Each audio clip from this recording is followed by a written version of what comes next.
Sophia Wang is a blue-chip tennis prospect who has trained at the Saddlebrook Tennis Academy throughout her high school years.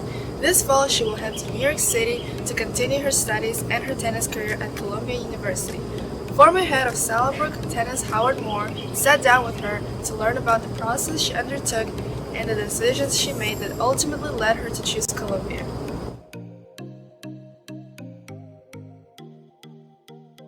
Howard Moore here with Sophia Wang. 你好。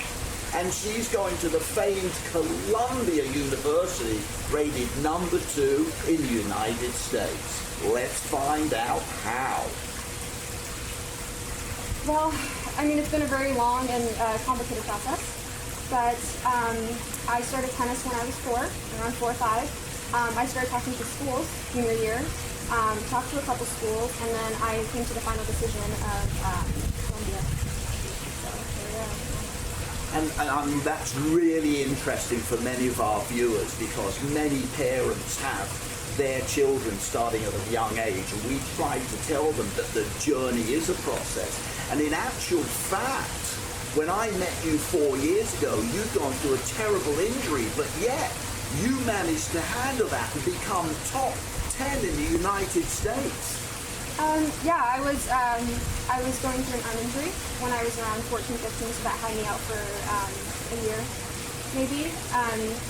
But you know, it's again, it's part of the process. It's, you know, day by day, sticking to my routines, to my regimen, the physical therapy, the icing, just really taking care to, being conscious of what you do and, sticking to that recovery process day by day. I was able to get back to training and then eventually start competing again. And really, I had to build that confidence again of being able to compete and knowing that I can win.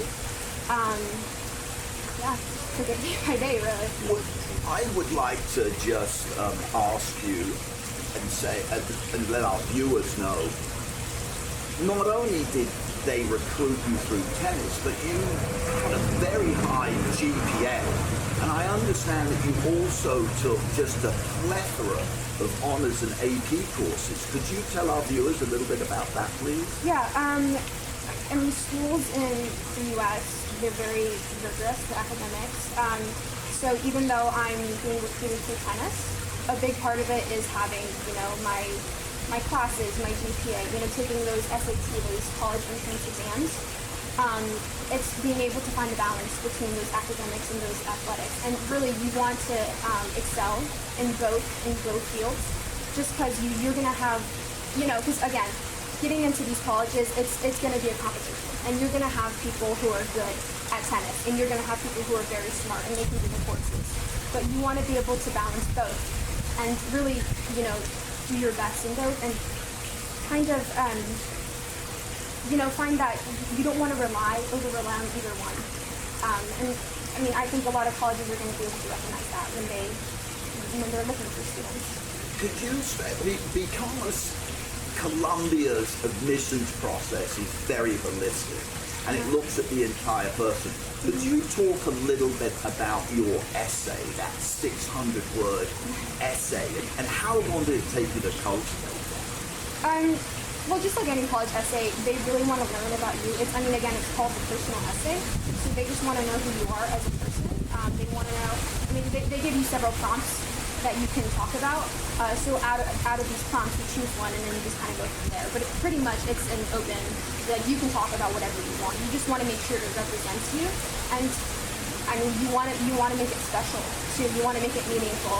I remember watching so many college videos about how to write your essay.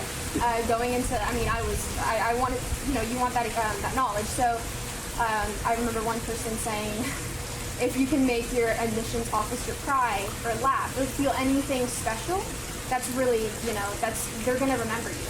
Obviously, you don't want it to be superficial. So it's got to be honest. It's got to be true. It's got to be yourself. And are there any more tips and tricks that you might tell our viewers just about getting into Columbia? And I just want to bring this number up. I believe there are over 55 or 60,000 applicants this year. You want to be very, you want to have a wide variety of you know, not talents, but just more so, you know, you want to have a lot of extracurriculars, basically, you know, you call it. For me, tennis was definitely my, you know, something that I was really great at.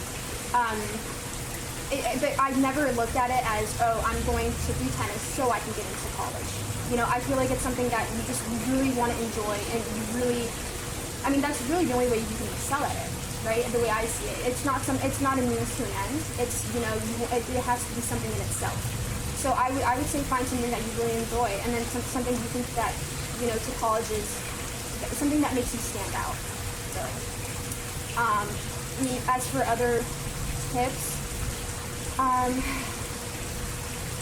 I would say, you know, starting this process, it can seem very overwhelming, it can be a lot, but it's something that you need to take day by day. It's something that if you want to feel prepared, you should give yourself enough time.